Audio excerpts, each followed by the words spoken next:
competitive analysis, and I don't need to tell you that things are more competitive.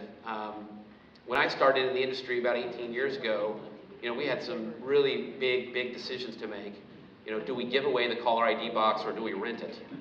And that was, we could debate that for a week and then make a decision. Things are more challenging today, more so than ever before. More responsibility for you as directors and for managers, and competition is increasing. So competitive analysis is a topic that I was asked to speak on, and I hope that together with your input, we'll gain some things that we can use. Competition has increased incredibly so, and one of the benchmarks of competition is the wireless industry, which has become very competitive. We have a number of clients that are in the wireless business, and that's a tough business. This picture right here is I recently went on a date with my wife, Bonnie. We went to a mall in the Portland area, and I'm walking around with her. I don't usually end up at the mall much, so it's been a while since I was there. And I tend to let them go by themselves, my wife and my kids, but this time I was along for the ride. And so I see the Verizon Wireless store, and I like to pop in sometimes and see some things. But what caught my eye this day was, this is the Verizon Wireless store that you see there in the mall. But what was amazing to me was this kiosk in front.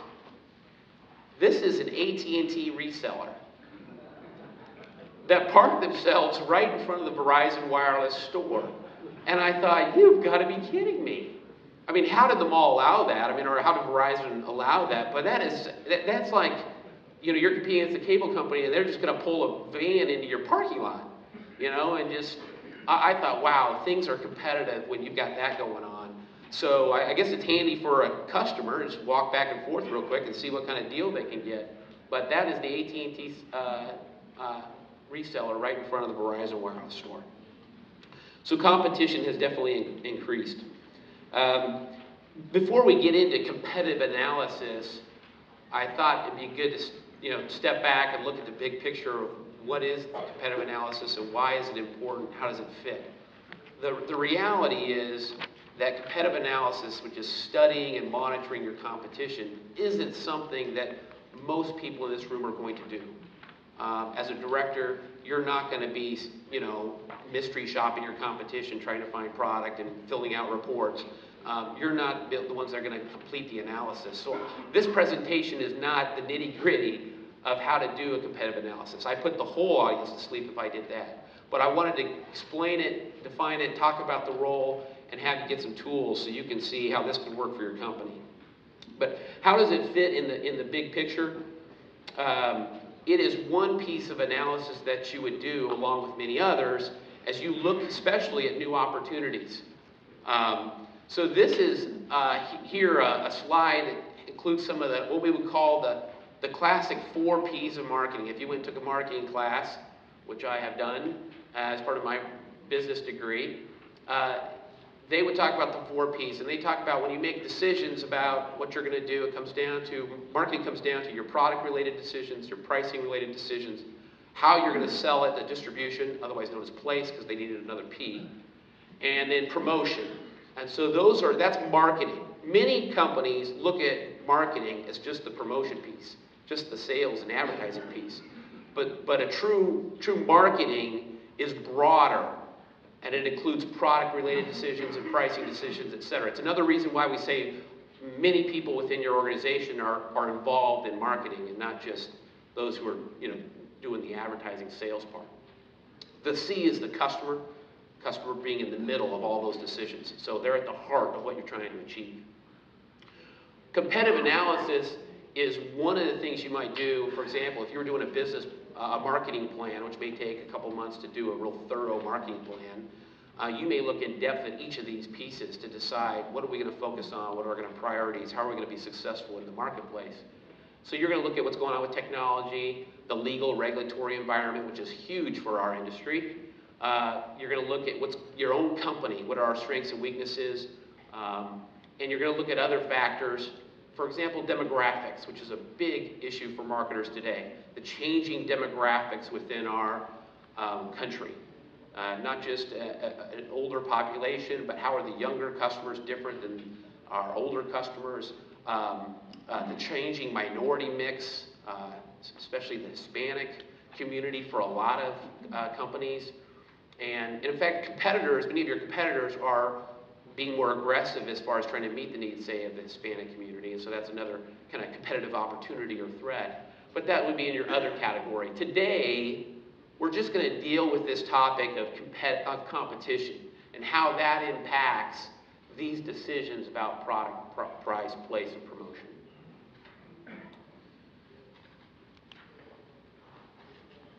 So a little bit more on the context of why this is important. This is what we call the product lifecycle, another marketing analysis tool.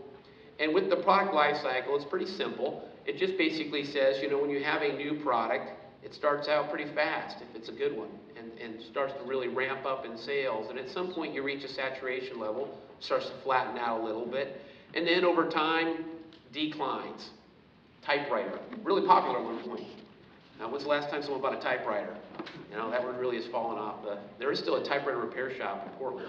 I don't know how that person does, but that's an example of something that's already made it through this cycle. Where would you put on this, where would you put internet service as a product?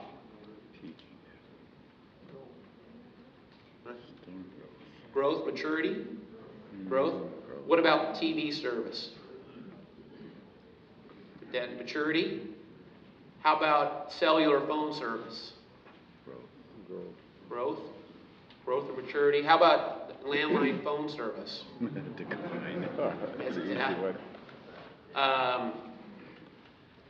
good that we can laugh a little bit about that. I know that's a nervous laughter for some of us. But true, yeah, it's on the decline. You know, the sad thing is a little bit of a tangent. When we do our studies, there's still a lot of people who put a lot of value on a landline phone. And it's kind of gotten a bum rap, and it's, you know, a lot of people say it's dead, but you actually talk to a lot of customers. For us, what we see, it's a value thing. It's the price point, really, is what it comes down to. You know, we've got to charge a lot of these fees, et cetera. But I think there'd be a lot of people who would hold on to those lines if there was a lower price there. And I think that's what's driving a lot of the loss. It's not that they don't want it. There's a place for it. So it's kind of a forced decline for some customers, especially with the economy that we've been through. But here's the situation. This is our calculations of where U.S. household penetration rates are for these different products. It's based on a compilation of studies that are out there.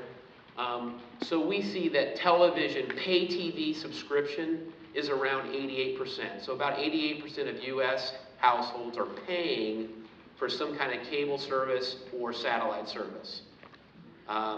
There's about 8% that are just off air, and then there's a percentage of people who care less about TV, don't have a TV. So yeah, that product is pretty close to saturation. You're not going to add new customers there. Cellular is at around 90% adoption of cellular as far as households having a cellular. So what you see is more growth due to multiple handsets or new devices and things like that. But as far as household penetration, that's kind of hit a 90% level. And then internet around 75%. And so what you're seeing with this issue of competition is it's in competitive analysis, this becomes a more important tool for us than ever before. To know what's going on with our competition is going to be really important, because we can't just enjoy this rapid growth of new people getting into the product. For a while, we were doing crazy with broadband sales, right? We do a free installation and just watch the phone ring. Well, that starts to slow down for a lot of companies because the people that have it want it. So now the competitors looking at this the same way that we are, which is if I want more customers, I got to go take them from somebody. So they want to take them from you.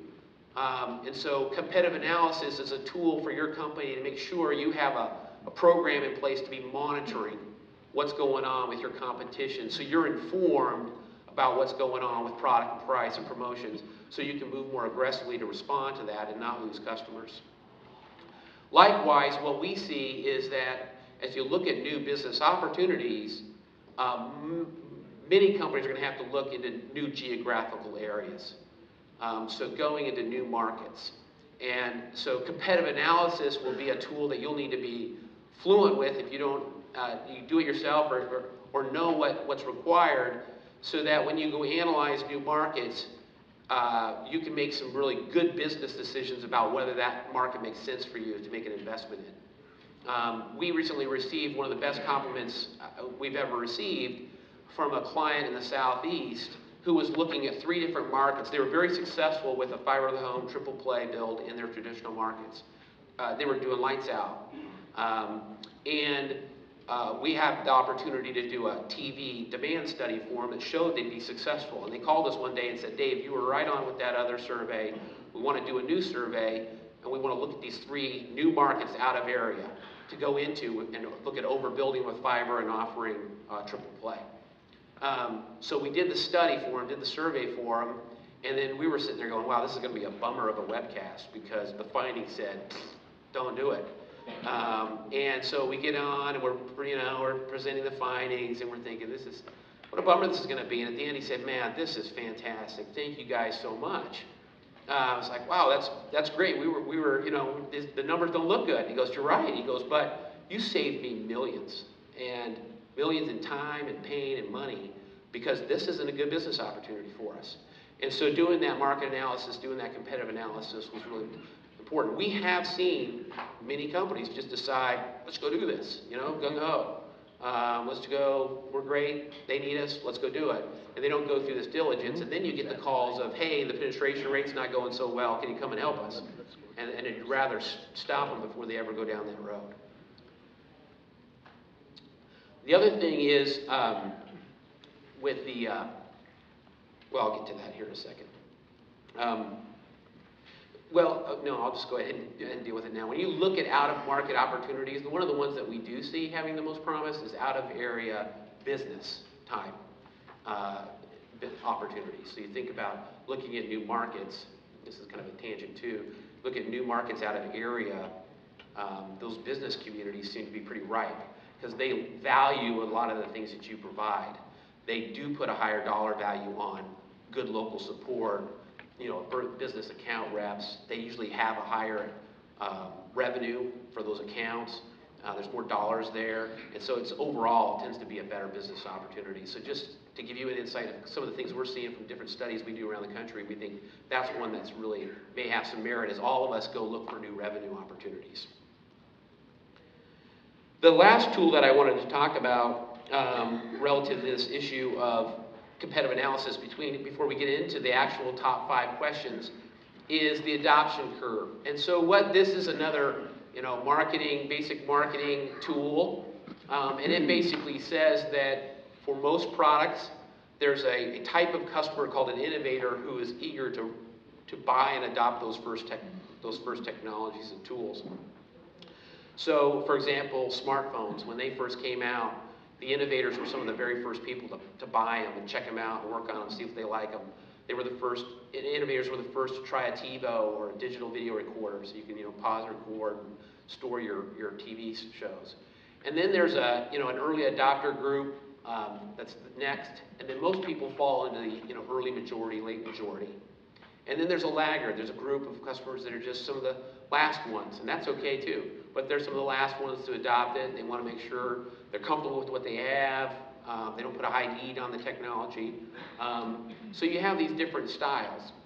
But competition comes into play in different areas, because what we see is that we have to, as an industry, get better at competing with these innovators.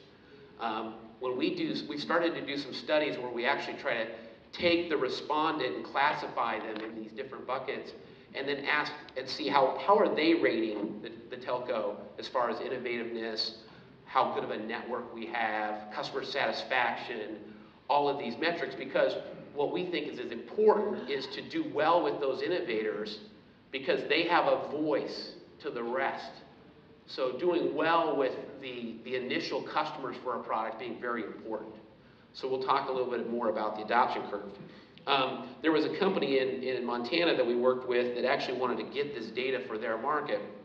And so we did the question for them, and then we started to add it to a lot of other surveys. And so we kind of have a little bit of an average starting to form for rural communities relative to this. And what we see is about 5% of rural telco customers are in that innovator category. So a very small piece of your overall customer base. And then in our study, we have 4 categories. The next one being the early adopters, and about 50% would self-classify themselves as early adopters. Another 38% is late adopters, and 8% laggards.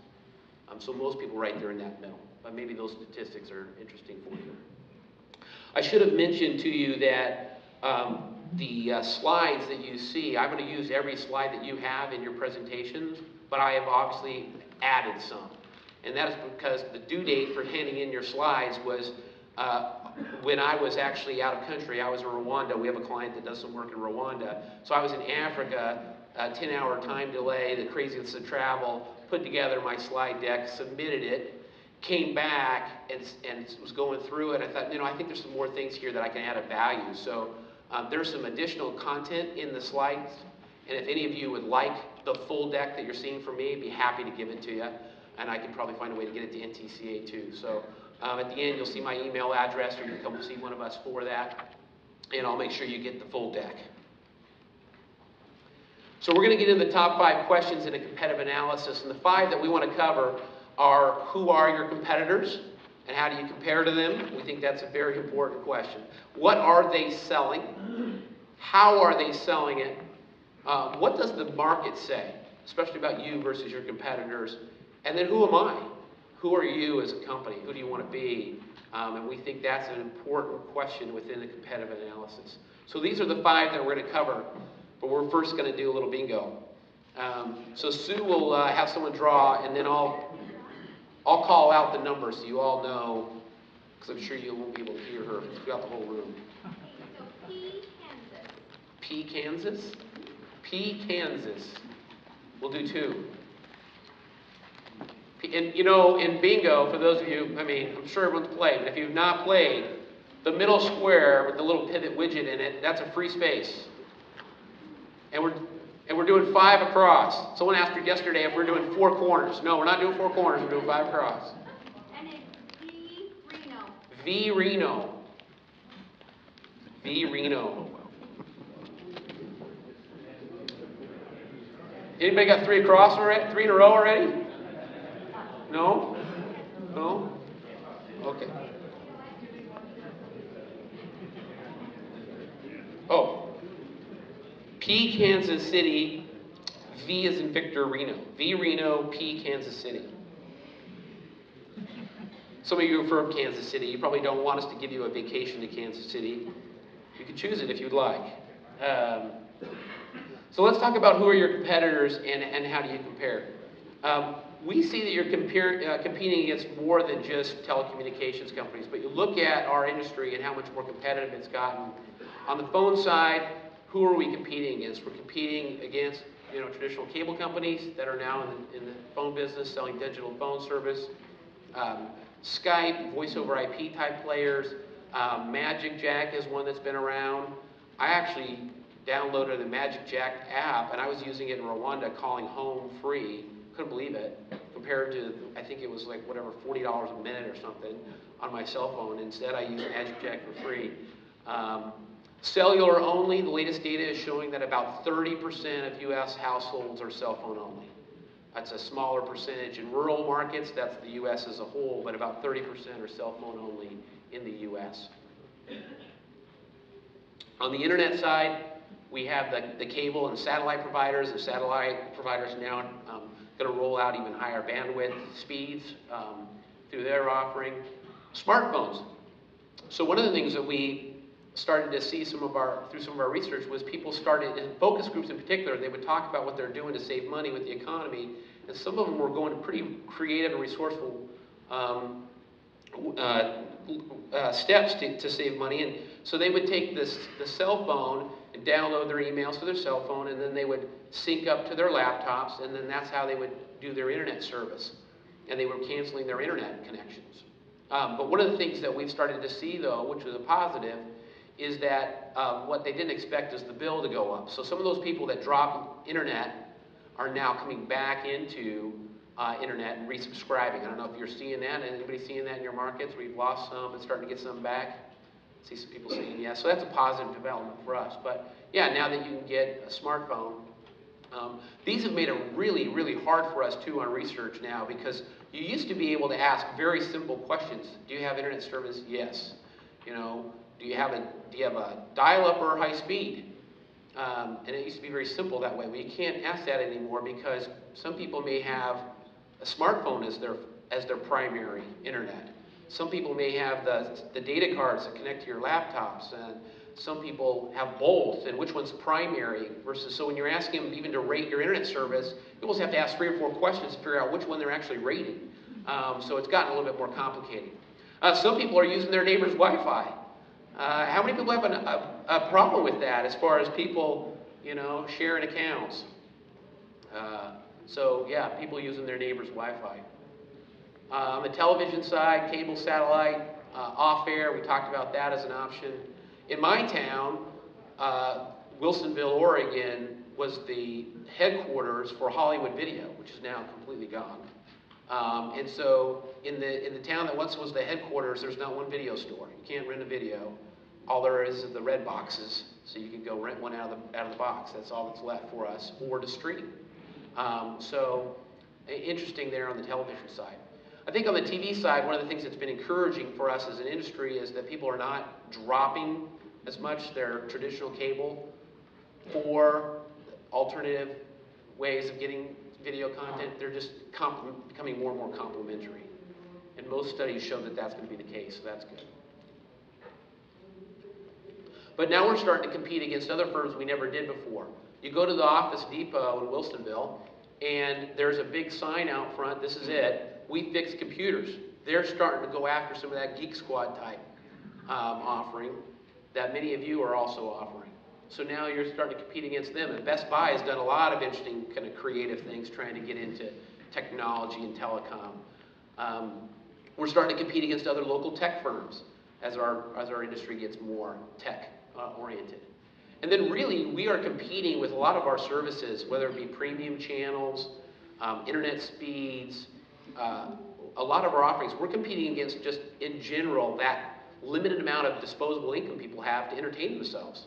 That's really what people are trying to do, entertain themselves. So they may make decisions to drop services or change services because they want to use those dollars in other ways that have nothing to do with telecom. So we're competing for entertainment dollars with many of our products. This is a classic tool. Many of you have probably been through this when you've done strategic planning.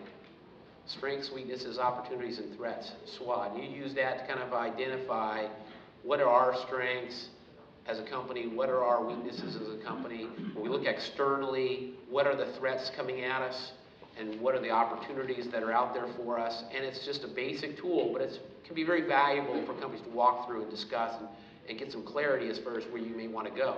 The same tool can be used with products.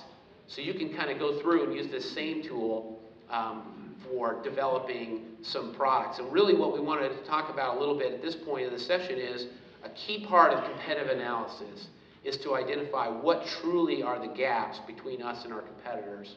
What are the differentiators? And one of the things that we really need to do better at as an industry is when we have those strengths, we have those gaps and those differentiators, we assume everyone also knows those in our communities, and they don't. And that's effective marketing, is making sure that those messages stick. We'll talk about that.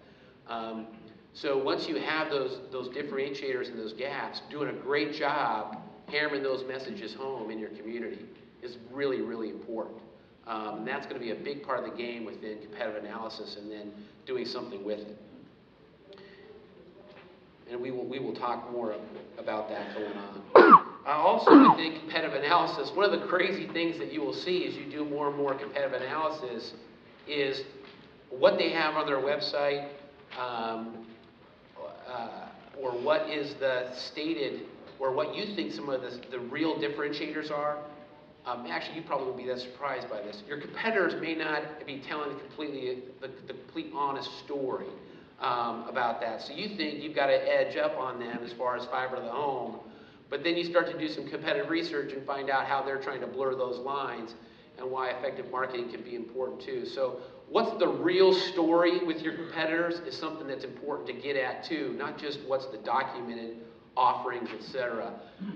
So to kind of prove that point, have a little fun here. This is another video clip, and it comes from a show called Portlandia. So I'm near Portland. I'm not in Portland, but Portland kind of has this reputation for being a little bit weird. And there's this whole show about Portland and crazy things that happen.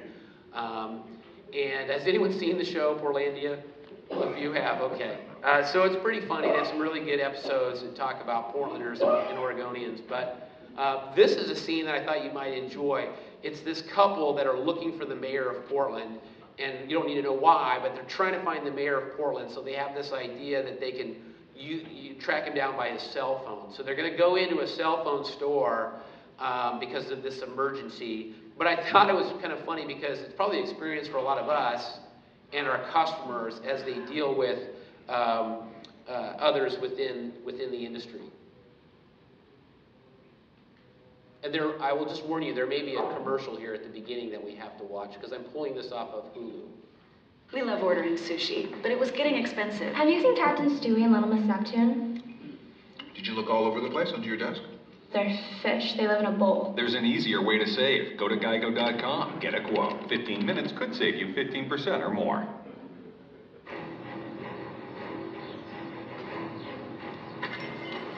Hi.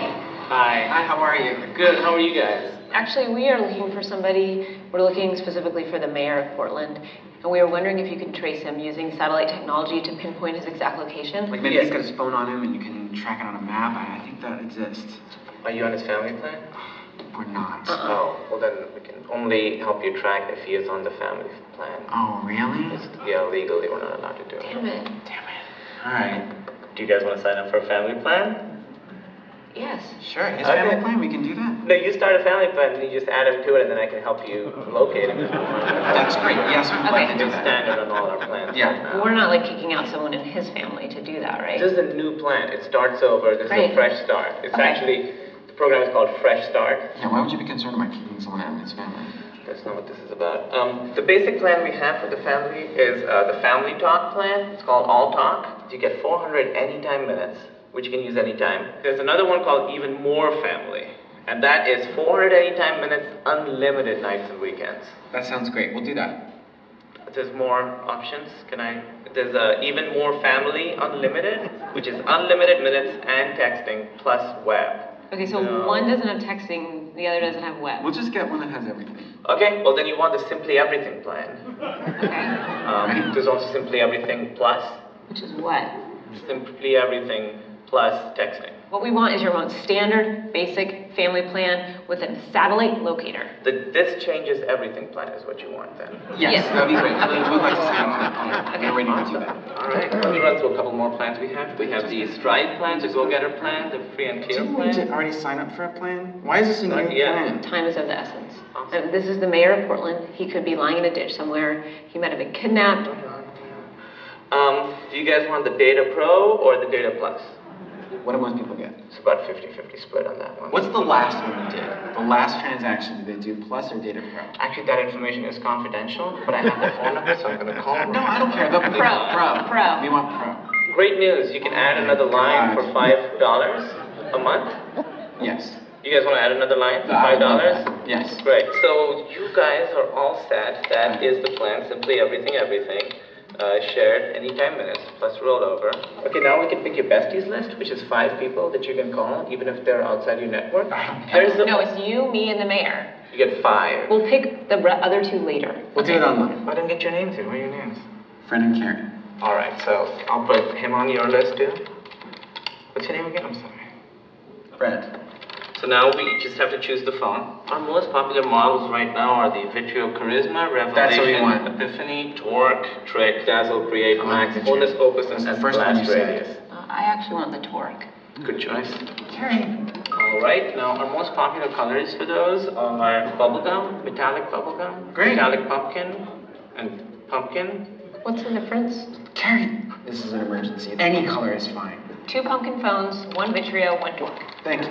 Great, okay, so you're all set, you're all signed up. Now there is a nominal fee if you want to keep your current phone number. Yeah, I thought that was a free service. After you pay for it, it is free, so it's just a one-time fee that you pay annually.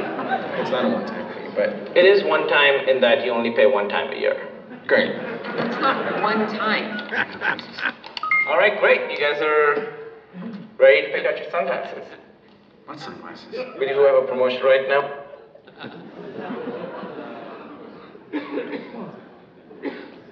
That is, I love the line about it's free after you pay for it. It's so great. And it's a one-time fee that you pay every year. So, you know, really, what's the real story? You do competitive analysis, you dig into all the fine print, and it can be a really interesting story sometimes. So what are they selling? And I think this is a good time for a bingo number.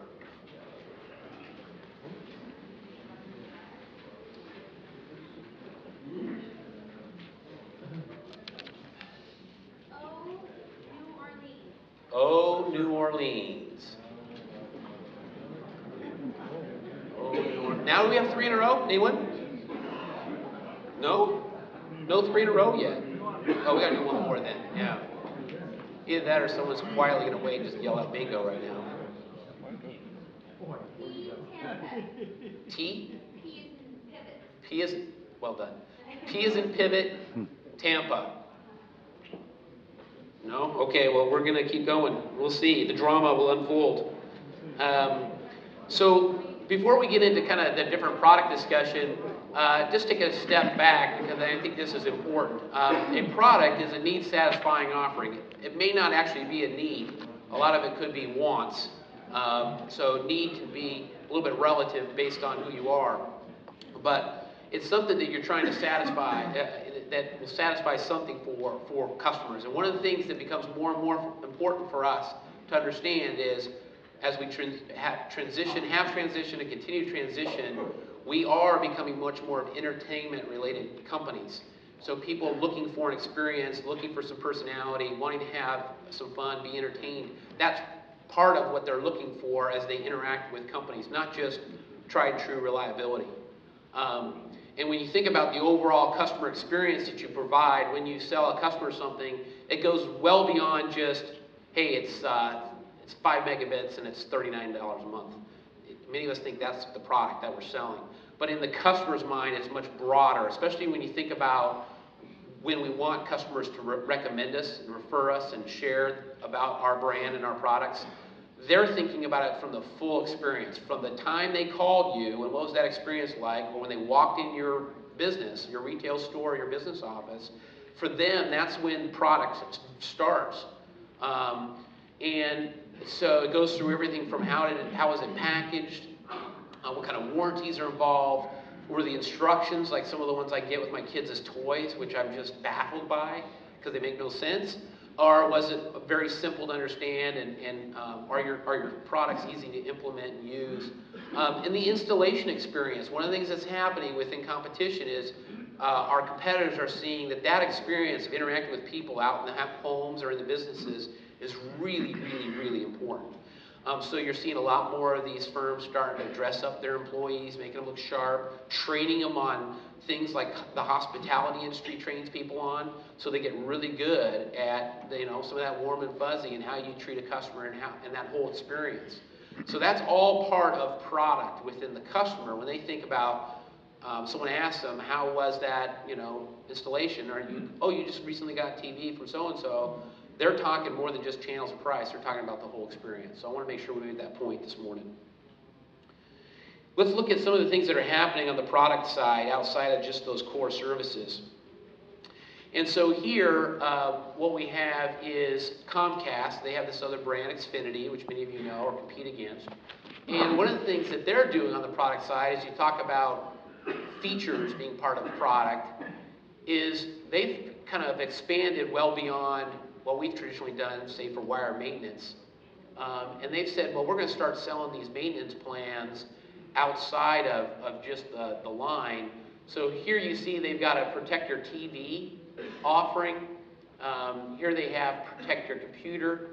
So for a monthly fee, you can, and obviously this being NTCA, I've had to block out those prices. But Protect Your Computer, and then there's a total protection plan, which you can protect everything, all your TVs, all your computers, for 1 month free rate. And then this actually looks like the car rental industry to me, but there's an accidental damage and handling also that you can subscribe to from them. And that's all part of this, signature support that they're offering. So they're trying to really broaden what does it mean to provide tech support to include these other things. So pretty interesting there. This is also from Comcast. This is Constant Guard. So some of you have virus protection. You've done that for a number of years. Some of you have now started to offer like online backup type services and things like that. And so what Comcast did though is once again bundle up everything under Constant Guard. So this has your antivirus in it, it has automatic backup in it, and it has identity guards. It's kind of like that LifeLock, identity guard. So they just bundle that up and call that Constant Guard. So they're just creating some of these new offerings, new products, trying to look for new revenue. So you see this starting to brew with competition. Another thing that you see them do is get into the security business. How many people here are in the security business now?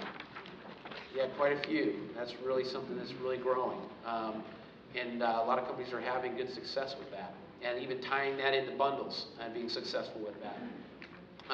Here's Xfinity, and they're getting into home security, and they've got some videos you can watch that demo their product. But they're getting into things like video monitoring, lighting control, email alerts. If someone comes in and out of your house, so you know that the kids came home or whatever. And so they're selling these new services as part of their product set. And this is the signature support also. And so are you seeing your competitors get more aggressive with some of these new services too? Are you seeing that in your marketplace? Yeah. One of the other things that you see from Comcast is they're kind of realizing, hey, we've got to embrace this whole streaming over the top and people being able to get video content. So this was actually ads I saw in San Francisco. I was there for a meeting, and they were just talking about how you get, so instead of fighting it, they were trying to say, hey, you can get lots of these shows from us online through Xfinity. So they were trying to embrace some of this new, new behavior, customer behavior relative to streaming of videos. Anything else? What about in your markets? Anything else you're seeing your competitors do that's new that you haven't seen before? Are they getting more aggressive? Anyone have a story to tell? Or might have an M&M for you if you do. So let's then talk about the data you might want to collect. And again, you're not going to be doing this work, so this is where I really could put the audience to sleep if I spent too much time here. But I thought it was important to talk a little bit about what could be included in this. So we think on an annual basis, this kind of data would be good to collect. Or if you're looking at getting into a brand new market, these are some of the things you might want to look at getting. So a competitor profile, who is it? Sometimes you're going to go up against a big national player like a Cablevision, Cox, Comcast. It's a heck of a lot different than competing against a small cable company. And you're looking at, well, what does that mean as far as how they might have advantages over us, and even the ownership and leadership, how they'll respond as a competitor. What are their offerings? Obviously, product comparisons, even penetration rates, pricing, you can get that. Annual reports is a great way to get information on competitors. But then market share versus customer share, there's a difference there. So market share would be in your market, what percentage of people have you for TV, phone, or internet. Customer share is what percentage of your customers have you, because not all of them have all of your services. Some of them have chosen you for some services and someone else for other services. So knowing your customer share as well, the overall market share is something we think is important. And then obviously customer satisfaction scores we think is something that's good to have on an annual basis, as well as what's called net promoter ratings, and I'll explain that one coming up here on a following slide. On an ongoing basis, quarterly basis, what we see is companies kind of collecting data along this line. So having a program that on a quarterly basis does some check-ins on this type of data. So what's our product offerings? What kind of comparisons do they have as far as features, and what are the pricing changes, if anything, that's kind of moved around a little bit, their promotions, tracking product announcements. what is new that they've announced they're going to offer or that they are offering. And then mess ups, which I love. I love it when my clients' competitors mess up and we can take advantage of that. So kind of tracking that.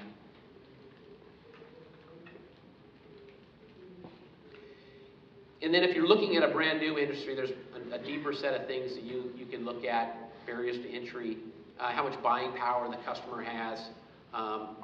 Is there so much there are so many competitors out there that you really can't have much control over pricing and it gets driven down. Some of the issues like that. Cost advantage and differentiation advantage, that's one of the big issues that we're working through with some of our clients that are in the cellular business because it's so hard to be competitive on the handset issue. And that one issue alone can hold you back from being successful in that marketplace or as successful as you want to be. So those big players like Verizon, AT&T, getting the latest handsets and how hard it is to get good handsets, that's a key piece of information relative to competitive analysis within that industry and can also come into play in other industries too. So that's some of the data you might want to collect. But then it's also important not just to collect it, it's turning it into intelligence that's going to be really important. Sue, bingo. Please. I also realize, if you're like me, that 2 hours is a long time, so if you need to get up and stretch or use the restroom, I will understand. If I all of a sudden leave and go out the door and come back, that's where I went, and I'll be back. But 2 hours is a long time.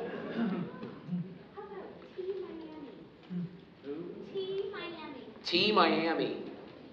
You can go watch the Heat play.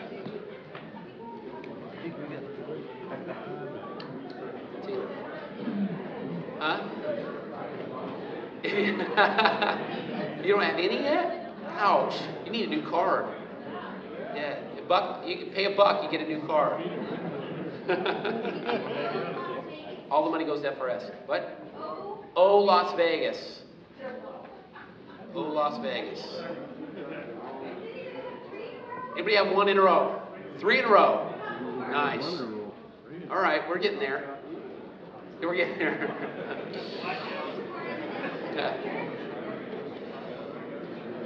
So knowing who your competitors are is important, but also how are they selling? Well, we create a little ruckus here. Very good. So let's look at some of the ads that are out there from competitors. I think it's important. This is some of the stuff you might do in competitive analysis to study what's going on out there. This is something that the satellite players are really going hard at cable now. They even have some TV commercials, if you've seen them, where the gentleman starts out and he's thinking about cable and he ends up in a ditch. Have you seen that? That's pretty funny. But the gloves are off and they're going after their competitors by name. Here, friends don't let friends watch cable. This one's been up on Cablevision a lot. Cablevision more on the East Coast, but they bought Bresnan, so some more of our clients in the West are competing against them. And they've had this up as the first thing you see on their website for a long time. And so it's there for a reason. They want customers who come to their website, the very first thing that they see, they want them to know, people switch back to us from fiber, from Fios. And so that's an important message because one of the things they know is that lots and lots of people will study companies and options via the web first. So they think, okay, I know there's companies out there, there's customers out there that are thinking about going with Fios or us. As they do that comparison, I want them to know we get a lot of people back. So pretty interesting.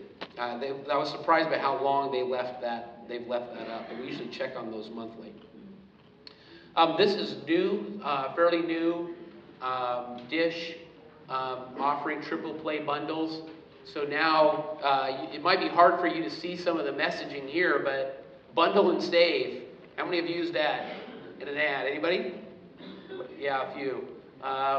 It says here in the print, are you sick of your bundle price constantly going up, tired of bad customer service, and out-of-date technology? Come to Dish, which I don't usually perceive as being the best customer service, but rolling out triple play bundles.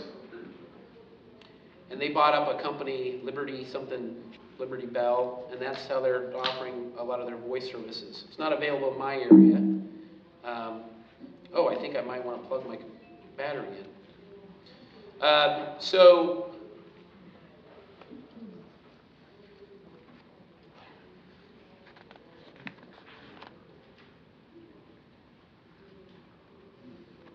the other company that's done a great job on the advertising side is Verizon. So, you know, they did the Can You Hear Me Now, which turned into a big part of American culture. Very smart marketers over at Verizon. This is their new one. They're really trying to push one thing, which is the network superiority they have. But if you go to their website, usually what you see is a real large part of their ad focused on the top thing that they want to sell. One of the things we want to talk a little bit here with this issue of how are they selling it is now that we're competing against more of these companies, the need that we believe to match up with them as far as how we present ourselves a lot of times. We're going to talk a little bit coming up here about digital marketing, and companies like Verizon really understand how to be successful within digital marketing, and we'll talk about that. But this is their what their website looks like as they promote their Droid Razor. This is just a month or so ago. So they're using the web in a very powerful way.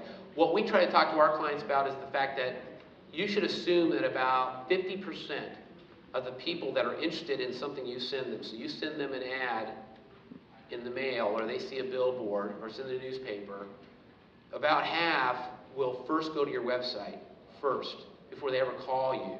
So they're interested enough to take a look, but they're going to your website first before they call or come visit you.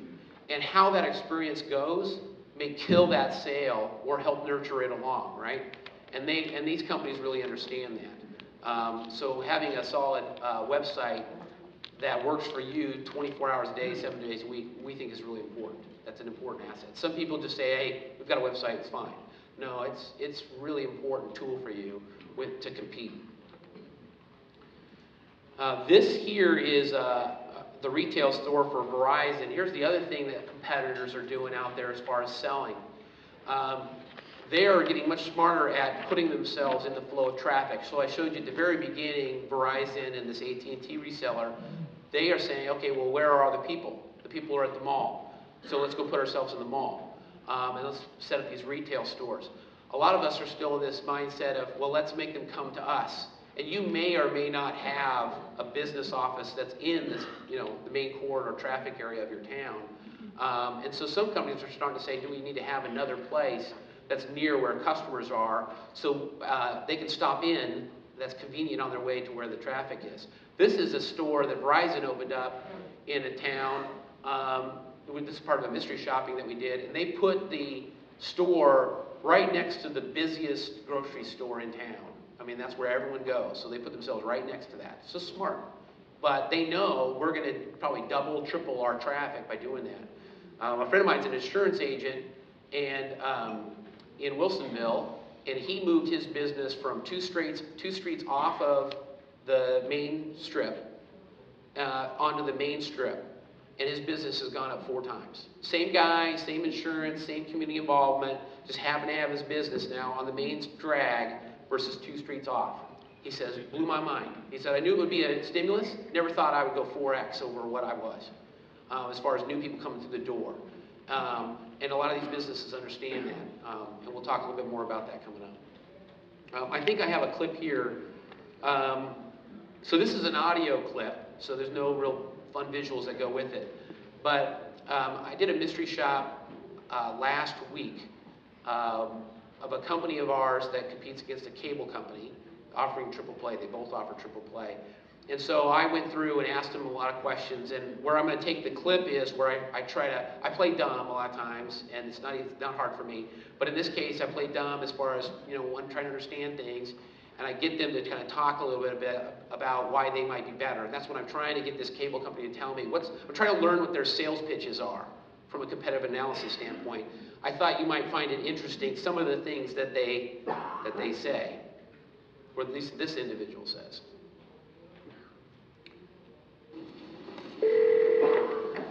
Thank you for calling Wave Broadband. For quality assurance purposes, call may be monitored. The break we have on that is 3 months free on that particular box. Now, how do your services compare to like the local phone company as far as internet goes? It's the best. I can say that confidently because it's really above and beyond us as a company. The technology around it is just the best. So we do dedicated fiber optic lines and then coax to the house. So all the cabling in your house is just the way it's always been with the coax cable, but we do have fiber optic lines which keep it extremely stable, and we have a team of engineers here that keep everyone's speeds up. So it doesn't matter how many people are on, or there's no slowdowns basically. So that's why it's the best, and it's stable, it doesn't crash. Is that a problem with other providers? Yeah, with any provider that comes through a phone line, you're going to have issues, especially if you want to run like Netflix or something like that. Typically, now of course everyone has their own experience, but I talk to more than one person every day that has that issue with any type of internet service coming through the phone line. What about fiber optics all the way to the house? You don't offer that, do you? Not all the way to the house. So once it gets to your house, we utilize the existing existing coax. That's most houses are wired with. So you offer fiber all the way to the house and then coax, or? Yeah, so it goes from fiber to coax when it goes from the street to the home, basically. Okay. But it doesn't degrade the service anyway because you are getting what you pay for. And we do offer speeds up to 50 if you need more. No, any other advantages over anything else I should know about why you'd be the best provider? Or? I think we offer good customer service, better, and we're a much smaller company than a lot, so that generally works out better for the consumer, I feel like, especially with us because our network's solid. So when we take over an area, we upgrade all the infrastructure and make sure that it's a very stable and reliable service. And then it's kind of, more local, I guess, than you might be with other places because I'm up here in Seattle, so not too. I love that line at the end because, thought you enjoyed some of my music.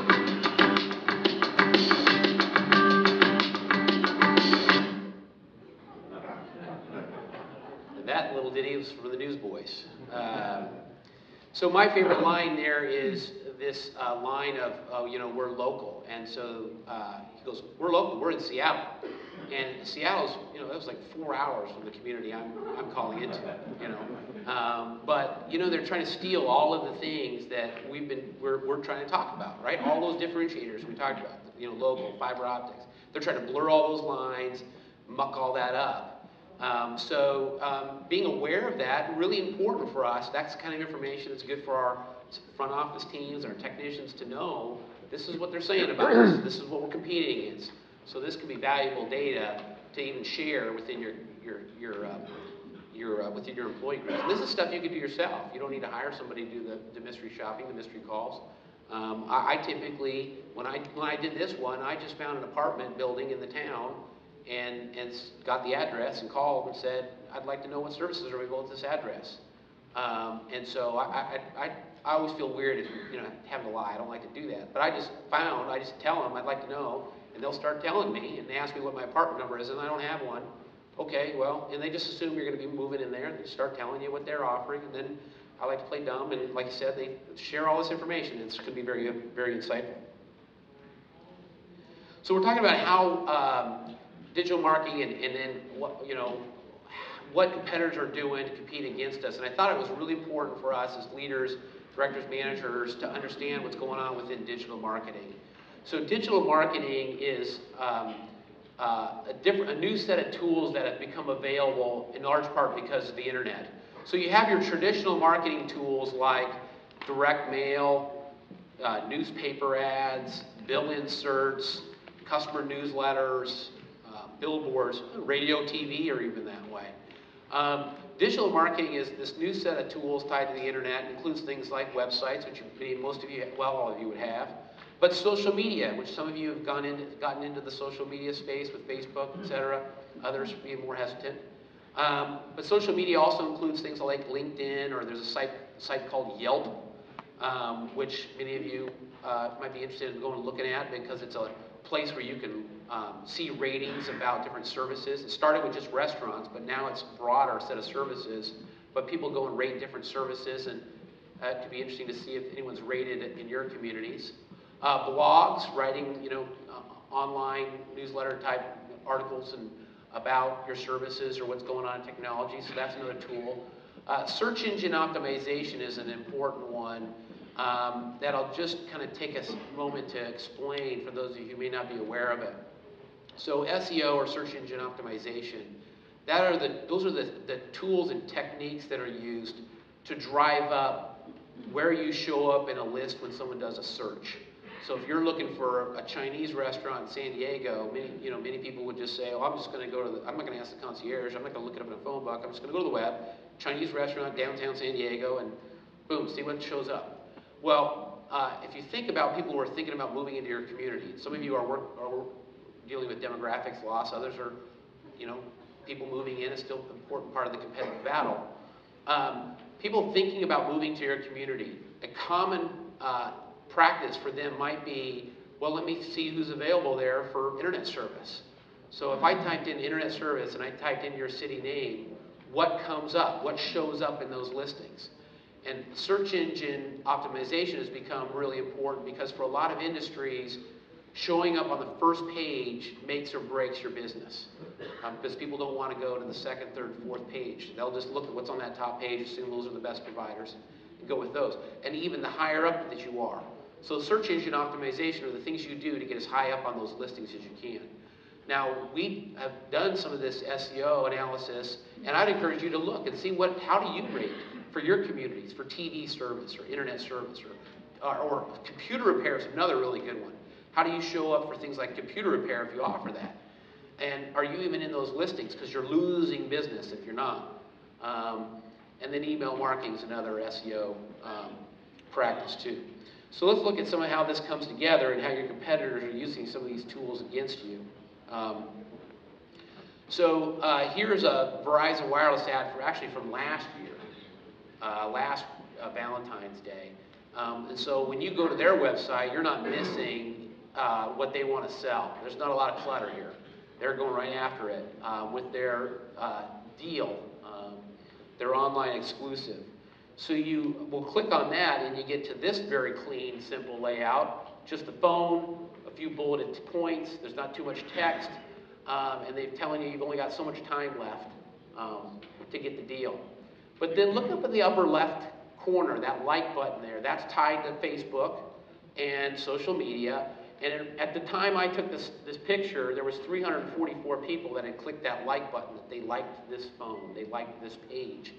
Well, that's all free advertising. And if you assume that most people have 500 to 1,000 friends on Facebook, now they're not all your friends, I'm sure, but that seems to be what people do. They have, 300, 400, 500,000, some people 3, 4, 5,000 friends. And I think there should be a really good friend Facebook and then just a regular Facebook.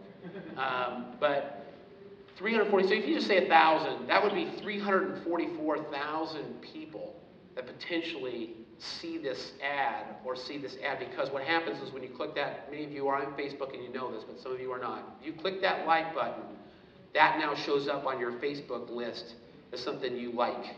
So now anybody who's in your network of friends and they're seeing your birthday party news and whatever else, and they say, oh, they like this phone. Interesting.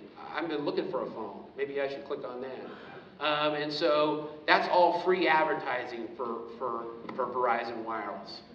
Then over here, they're capturing email address and phone numbers because they don't want you to miss a deal, and they're harvesting all that and using that for marketing purposes. So this is all stuff that's happening in this digital world, in the internet world, of them trying to be effective without needing a lot of people. They're using these digital marketing tools to compete. A similar deal is here with Suddenlink. So some of you may compete against Suddenlink, a cable company, triple play provider, really kind of big down in the southeast, more so, but also other parts of the country. And this is a company that's realized, hey, now that we've reached saturation, we either have to steal customers from somebody else, or we have to go grab customers potentially as they move in. That's a battleground. There's churn associated when people move. So we need to be really good at getting people tied to moving. So what they're going to do is, for your convenience, they'll help you find out what services are available in your area. You just got to tell them where you live. Well, once you've given that information, right, a good organization is going to use that and funnel it to their salespeople, and now they've got a hot lead. So you type that in, and this is what you get if you type in the zip code. What services would you like? Bundle, would you like internet, TV, telephone, security? In this case, I clicked these three, and they've got nice, simple little descriptions here. Similar to what we saw earlier, they go after DSL. Well, DSL can't match Suddenlink's combination of speed, reliability, and bundling. They give you a little bit, they're one key sales message, and you can learn more. And then they're trying to sell the triple play, or add security for a different price. So they're trying to do all of this without the customer ever having to pick up the phone and grab those new customers. And that can be successful. This is Comcast doing the same thing. From a competitive standpoint, you see cable companies going much more aggressively after the business customer for the same reason we think it's an opportunity. So something to be mindful of. If it hasn't happened yet in your community, it's something you can expect, because those cable companies really see good money within the business community. So this was an ad that they set up. And one of the other mistakes that we see a lot of companies that we work with do is they may have some banner ads, like you said, on maybe the community paper site, the website or other sites, but you click on them and it goes to just their homepage, versus the content that person may really want. So then the customer goes to your homepage and they have to figure out, well, what do I want to click? Maybe I'll just bail out and go do something else. Here, what Comcast realizes is we have a separate page we take them to, and so it has the key selling points as far as business class internet for Comcast, and they're doing the same thing. Check availability, check availability. I mean, all these companies are saying, I got to get a phone number, I got to get an address. If I can harvest that, I've got a huge advantage over my competitors.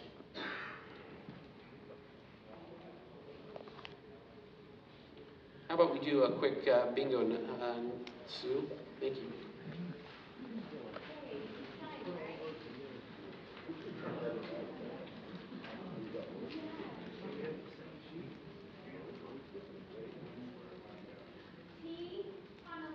T Honolulu. T Honolulu. All right, we'll do one more, yes. I might have a riot on my hands if I don't have a winner.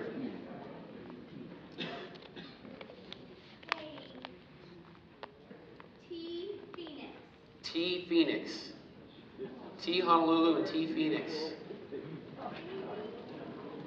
Just one more. Go ahead, yeah, sure. You don't have one yet? Oh.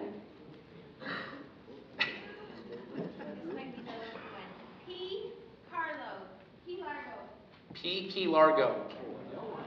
Yay. First one. We'll come back and win.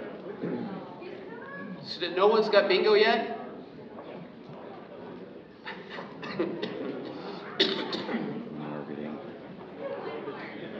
All right, so one more. It's got to be a marketing play. Yeah, coming up with some kind of a surprise ending. Like the whole room's gonna say bingo. So what's gonna happen? T Dallas. T Dallas. That's How many okay. people have 4 in a row? I can't They play were bingo close. anymore. Huh? 2? Wow. Okay, well, we're going to do a few more here coming up. Yeah, right. So, one of the things that we want to talk about is this whole area of digital marketing, and it's not just something the big boys can do, it's something you can compete in too.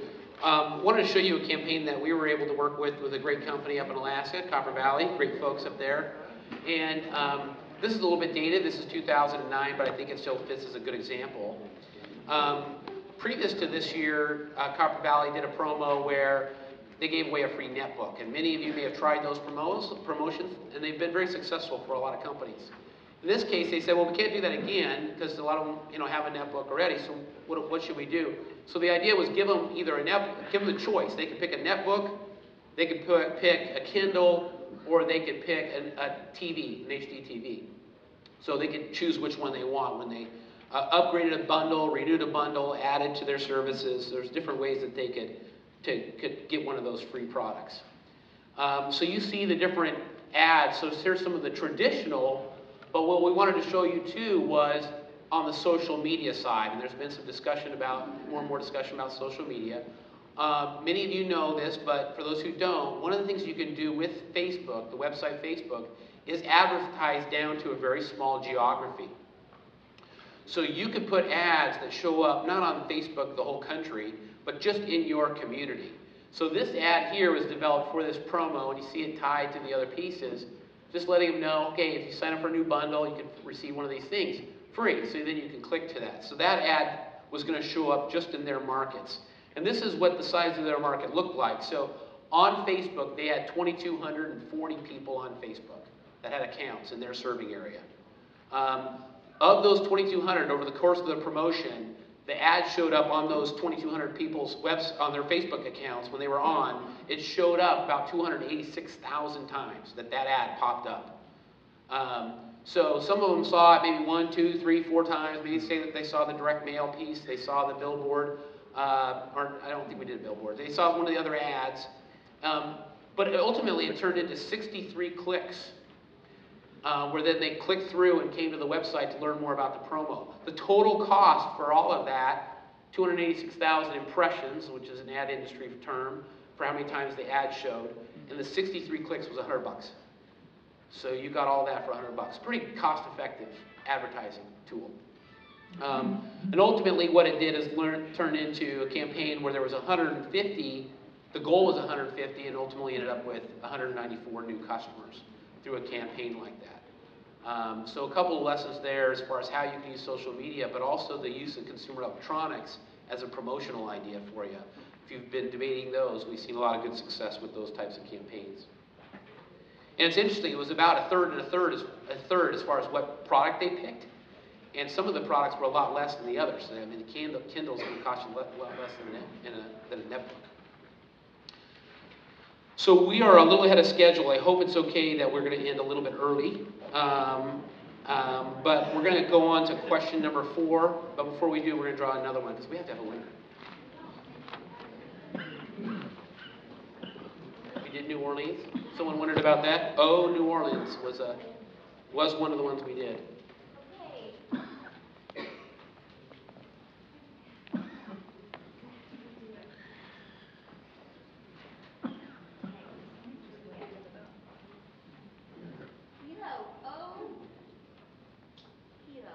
Oh, Hilo.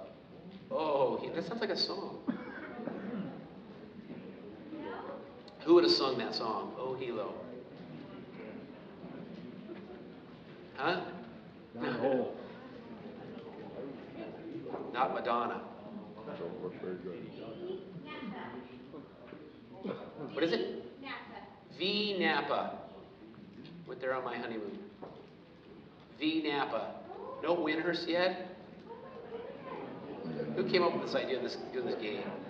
We get bad ratings just off my game. I Santa Fe.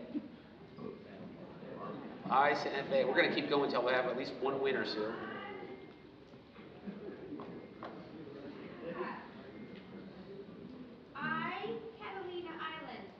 I Catalina Island. Oh, now we're getting close. I can hear it.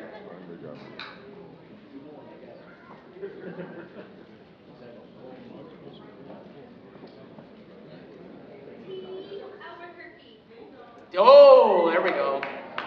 T. Albuquerque. I think we might have 2 winners now. So you're going to let him, you want to take this over there, and then I'll just keep going? Can you raise your hand again if you got bingo? Awesome. All right, we'll have more prizes, though, so we'll keep going. So question number 4, what does the market say? This is a really important question within competitive analysis. Many of you do customer surveys, and that's a really important tool. We talked a little bit about as far as the data that you want to collect. We think customer satisfaction data, comparing yourself to your competitors is really important. But there's a new question that's kind of emerged that we wanted to share. If you haven't heard of it before, it might be a valuable tool for your companies to use within your surveys.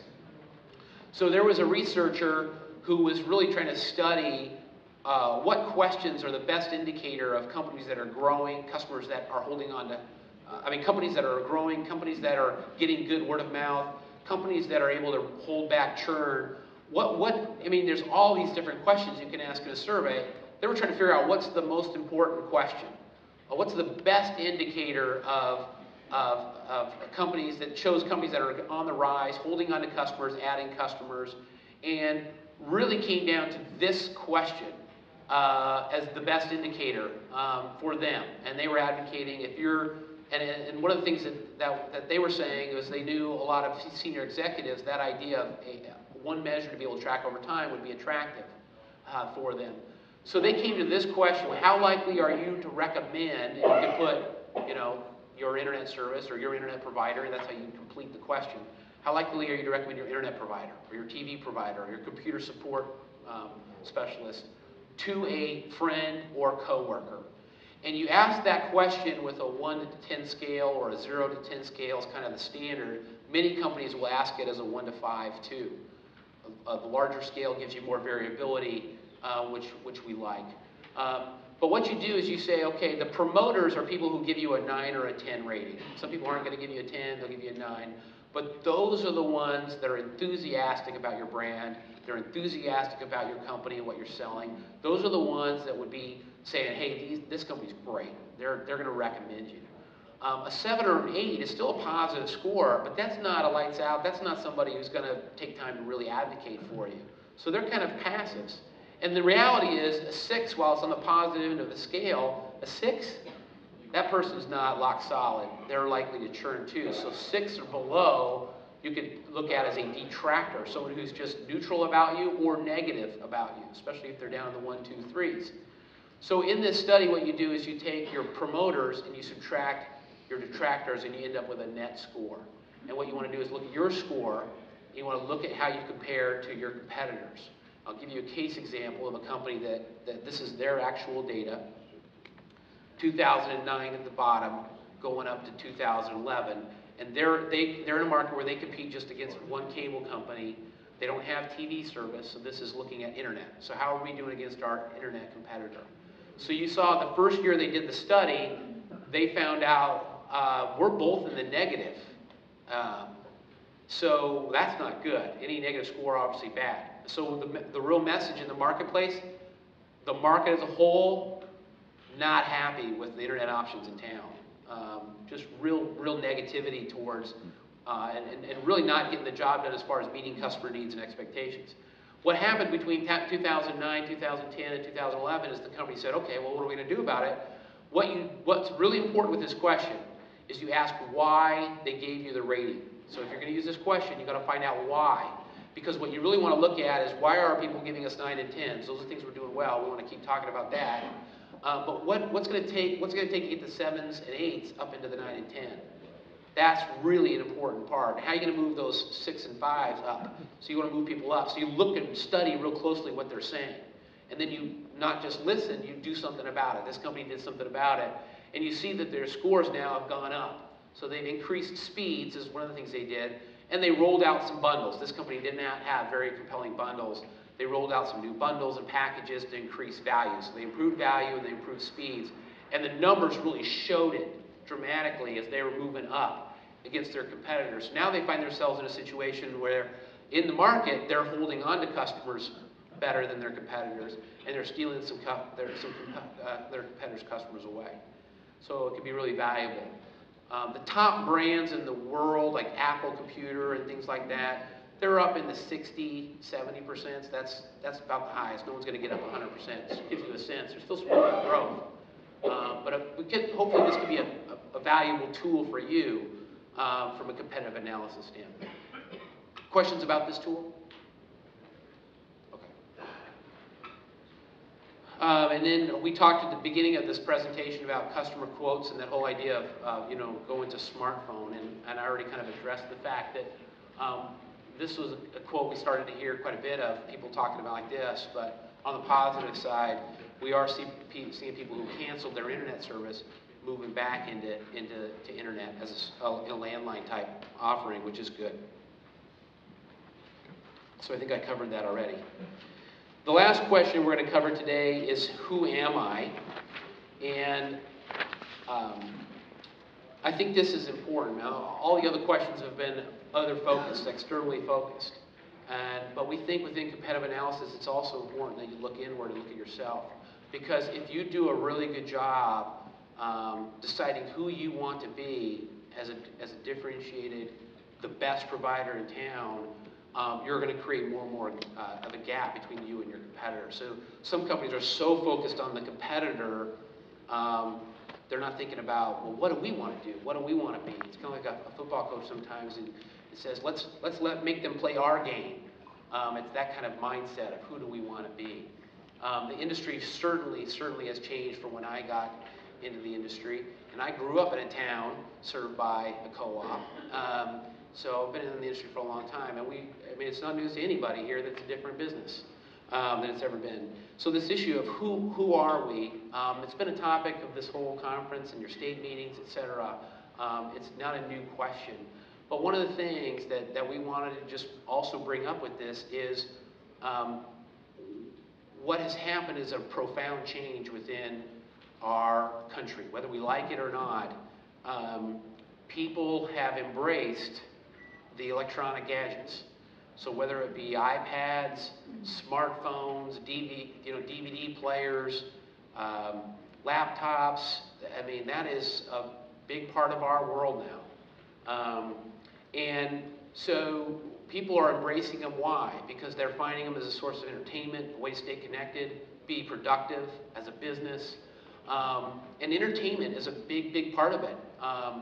And so the question becomes, are we, well, let me say this too. When you think about internet service, the reality is people are more excited about the things they plug into their internet service than the actual service itself, right? That's just a reality, and that's okay.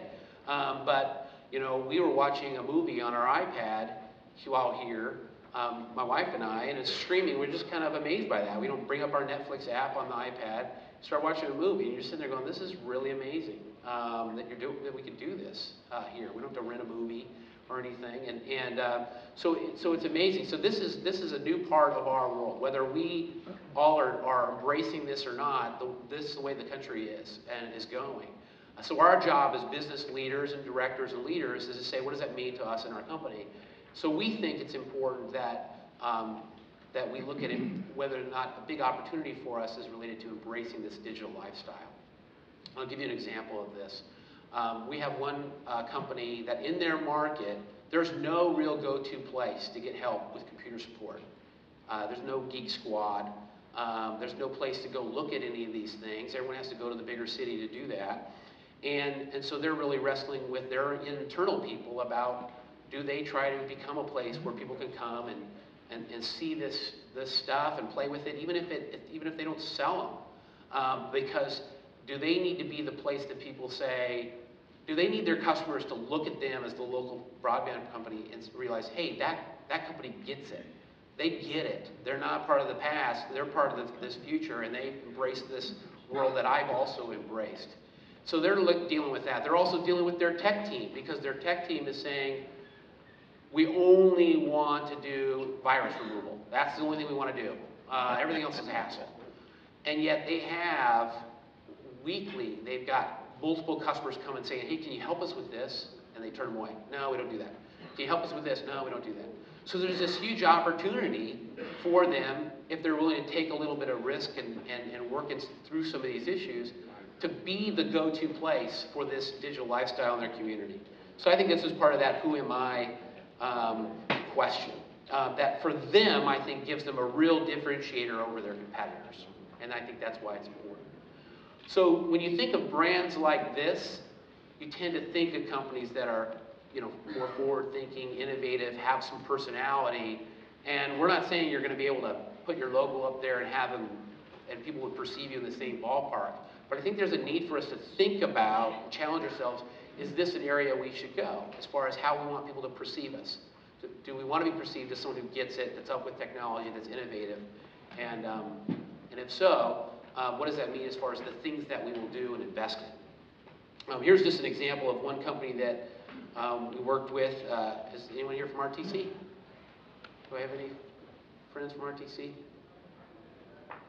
So this is just a simple part of their change. This was their old logo, and this screams the past, right? Which was a great past, and we have a great history. But this isn't what we want to communicate anymore, and this is not what they wanted to communicate. This does not represent who RTC is today. So they said we need to make a change. So in their case, they went to a new corporate identity, a new look. So stylized R, that's a fiber optics, fresh new colors. And their team, Kristen Jaeger is there as their marketing director, did a fantastic job just giving their company a new, fresh look. And they took this and just ran with it. And new website and new marketing materials to give a, update their look, and they're changing their culture, they're changing how they do a lot of things because they want to be seen as this company of the future.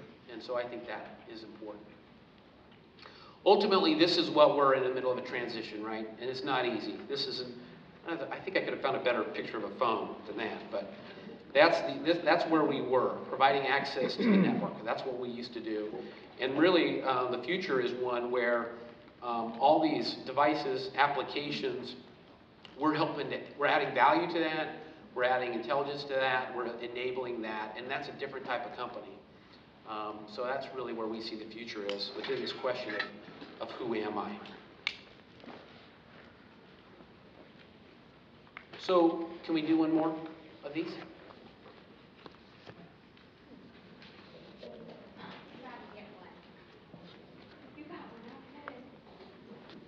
How many prizes do we have left, Sue? There's 3. 3? I can give away my box of business cards.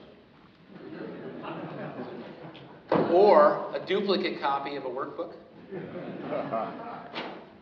Oh, Disney World. Oh, Disney World. Wait, I'm gonna draw this one. V, Denver. What is it? V? V. V, Denver. Oh, we got a winner, 2 winners. Nice. Awesome. Who over here? In the back. See in the back, Sue? Oh, right there. And then right here too. So let's talk a little bit about what's realistic and how do you get this done. And again, this is not stuff that as directors you're going to do, but it might be helpful to see how you go about getting this done.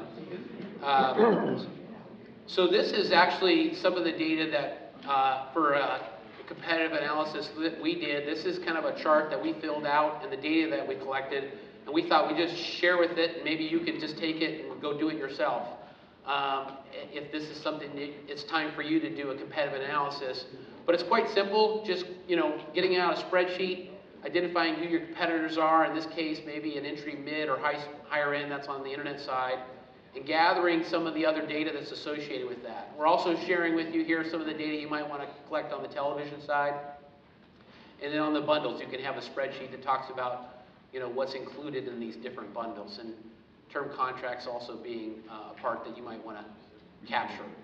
So it takes some time to do this. You might want to find somebody in your organization that's really thorough, analytical, resourceful is a good thing to have in your toolbox when you're trying to get this data, because sometimes it can be a little bit challenging to get. There is some data that we have available that we wanted to give you at no charge if you are interested in it. What we did, you can't talk about pricing at the NTCA meeting, you get hand slap or more.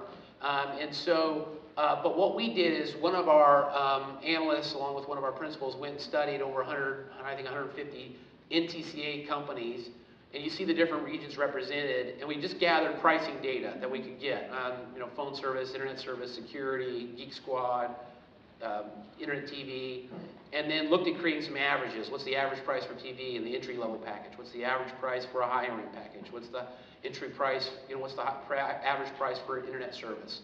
And so we have all this data, and so if it would be helpful to you as far as competitive analysis goes, just give me your business card, send me an email, and we'll get that to you at no charge.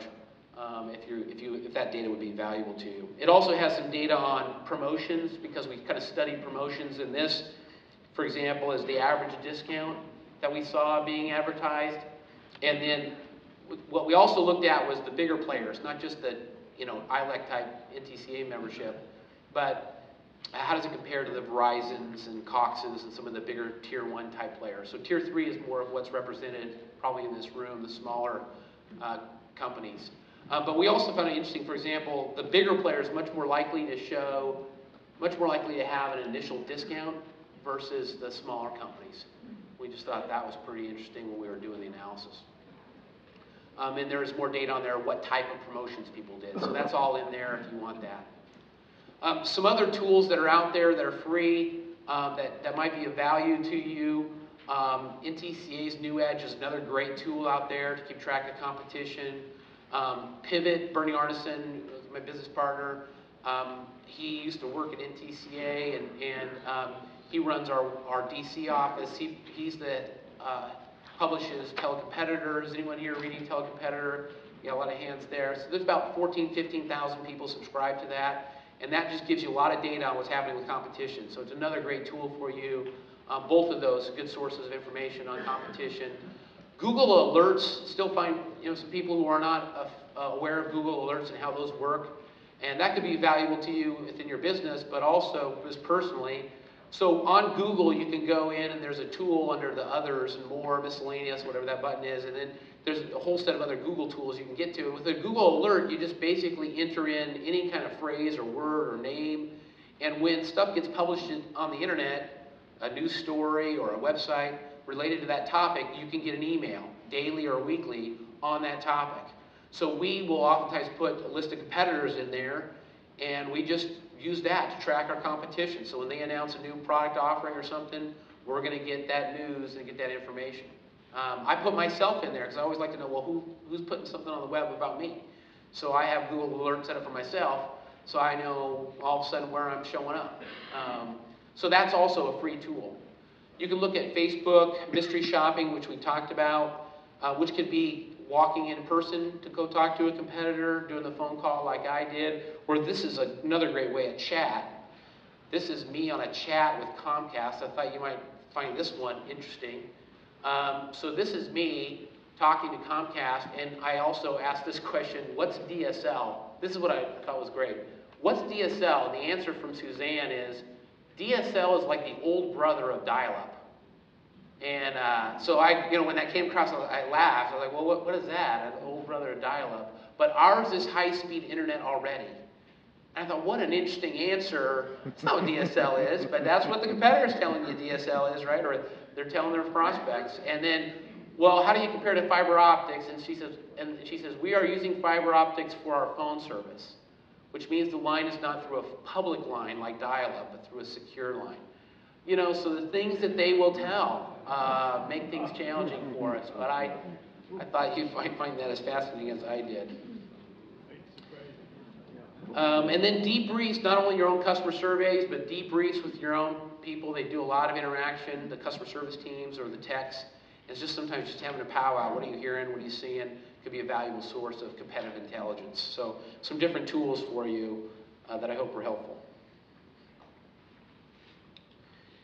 I wanted to conclude, we're talking a lot about competition, and I wanted to conclude the session just to talk a little bit about, well, how do we compete against these bigger players? It can be pretty intimidating, and yet I think that success can be found with it.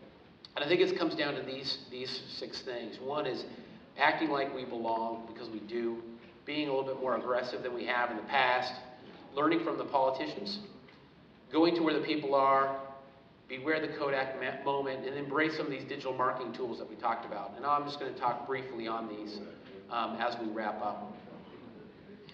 So the first one is acting like we belong. I showed you the Verizon website. If you went to AT&T, you went to Cox, Comcast, those websites, take a look at what those are, and then look at yours next to it. And if a lot of customers are using the web to help figure out what they want to do with products and make decisions, how does yours stack up?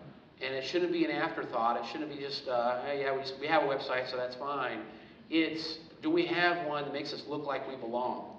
We think that's your branding, your website, your materials. Do you act like you belong? And I think that's important to do. So this is a site we had a chance to do for Panhandle, a great company in Oklahoma. and just a good crisp design. Looks like something like AT&T might do, or Apple Computer. Lots of white space, not too much copy, and just lets them, they compete on the wireless side, puts them right up there with Verizon, we think. Learn from the politicians and stay on point. It's political season. I happen to be in Des Moines a little bit when all the Iowa caucuses were going on. How crazy that was, and I've talked to some people from Iowa. What a wild thing when that hits. But one of the things you look at these politicians, and one of the things they're good at is staying on message. The good ones, right? They go from one place to the next place to the next place, and they know what my talking point is. What they know is that people aren't paying attention. You can't just tell them once and think they know. You have to just keep drilling your message, and then it kind of sticks over time. So they stay on point. The other day, I'm in the car with my son Ben, who's 9, and he says, "Dad, I want to get an iPhone." I'm like, "All right, Ben, that'll be a little while." But we're talking about that, and he goes, "And I want it on the Sprint network," which totally blew me away. I wasn't surprised that he asked for a phone, but then he wants it on the Sprint network. So I was, driving, like, "Well, why do you want it on the Sprint network? Why do you have even an opinion about that?" He goes, "Oh, because they have unlimited data." And, and I was, "They have unlimited, okay." So, he's been watching TV, and Sprint's done a great job of hammering home that point about we have unlimited data. And so there's a lesson there for us. We have some key selling points. Great technicians, local customer support, some competitive advantages on our products, but we don't do a good enough job just hammering those messages home like the politicians do. Going to where the customers are. We talked a little bit about that. We think that's important. So I was at a conference in San Francisco, and this is Union Square, one of the busiest places in San Francisco. And I thought it was a good example. The picture's not showing up very well, but this is a Honda promotion, and they just parked a car right by Union Square with a big banner ad next to it. And they said, "Well, that's where the people are. Let's go sell our car there." So they just pull their car up to Union Square. They have some people there handing out materials, talking to people about the new car. And so, yeah, some people might see the ad, some might come to the lot, but let's go to where the people are and talk to them about our product there. So for us, that might mean, some of the activities we're doing at our community events, like our fairs. But maybe it also means we have to take a look at, does it make sense for us to have a retail presence somewhere else other than our business office? If our business office isn't where the people are. Or other ways to be creative with selling our product in our communities. Versus making them come to us. Acting like the big boys and not having your Kodak moment. If you looked at if you took all the telco ads for the country and put them up on the wall, what you see is a lot of ads that had a happy, smiling type person on them, or smiling family, a Kodak moment we call it. And the unfortunate thing is those ads aren't necessarily the most compelling visually for people that really make people stop and take a look. And so you see a lot of creativity with some of the bigger players, but we can also interject some of that creativity, and I encourage us to do that. So our ads stand out a little bit more. This is an ad that we did for Plateau because we know, okay, apps are popular. Let's embrace that. So these little droid characters here, that's open source from Google, so anybody can use those, and you can do whatever you want with them. So we created this whole family and had fun with it, and we created this happy family theme. And this is inexpensive stuff. This is not cost much money, but we created these TV commercials I thought you might be interested in seeing them. This was the introductory commercial introducing people to this happy family. Like any family, we're watching our bottom line. So I was the only one with a wireless data plan on my phone. Ooh, email coming in. Pictures. Fascinating. Angry Birds. So we signed up for the family data plan from Plateau Wireless. Now we each have the really cool Android phone with data and thousands of apps. We're one happy family. The new family data plan at a great price. Up to 3 other family members, only $10 a month. Data, thousands of apps, free Android phones, Plateau Wireless. So that was the first one, and then we just have a whole series of commercials that we did that extended from that. Here's one that's tied to the holiday season. So, we all have our wish list app, right? Yep. Yes. Good. Everyone hit send now. Nice, Dad. Love it. Dad, you want a Mr. Potato Head? Yeah, it's for the Toys for Tots program to help make Christmas brighter for children in our area. That's nice, dear. Oh, yeah, we're all about Toys for Tots. Yes. Donate a toy valued at $10 or more for Toys for Tots at any Plateau store. And we'll waive the activation fee on a new calling plan. And check out the new Samsung Galaxy B7510. Only $99 with a 2-year agreement. Plateau. So we felt like for a limited budget that they had compared to competing against a Verizon and others, that the ads kind of put them up there in the same league. And showing some personality. Angry Birds, if you haven't played it, is one of the most popular apps that people play. So let's weave that in there. Let's embrace some of that. And I think it's creating some advertising that's different than what you see us typically do in the industry. And so those are some of the things I wanted to cover as far as maybe competing against the big boys. So the top 5 questions we feel in a competitive analysis: who are your competitors? How do you compare against them? What are they selling? How are they selling it? What does the market say? And then who am I? Who am I? Who am I? Who am I? Who am I? Who am I? Who am I? Who am I? Who am I? Who am I?